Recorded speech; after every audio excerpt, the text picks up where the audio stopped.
嗱，上年我哋有無數嘅學生咧成功逆襲啦、升 grade 啦、奪星，包括我自己。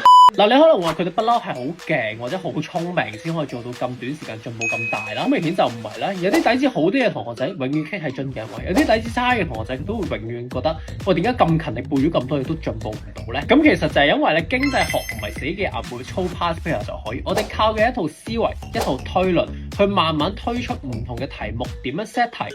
唔同嘅長問題點樣踏足每一分？我哋今年9月咧都會推出我哋嘅常規課程啦，俾大家完全複製到我哋上年唔同嘅成功逆襲奪星嘅個案。中5嘅就跟翻常規課程就可以啦。中6嘅話，我哋有分底子比較好啦，同埋底子比較差，就係揾4追5 course 同埋我哋嘅5星星衝刺課程，按翻唔同需求分翻班，更加好跟翻你嘅節奏。務求今年做出嚟嘅成績係上年嘅 double 有多。加上第一期咧，我哋會有一本微觀缺嘅書仔，呢本書係幾勁，含金量幾高啊！我就唔講啦，個師兄師姐都讚爆。係你報讀常規第一期先會有呢本書仔贈送，去翻包 link， 撳翻條 link， 我哋就會有250蚊嘅獨家優惠。如果你話你有多啲 friend 嘅，3人同學我哋1個免費，5人同學我哋2個免費。嗱，即刻撳翻去包 link， 用翻唔同嘅優惠留位報名，期待你同我都一齊考翻個5星星翻嚟。我哋上堂見，拜拜。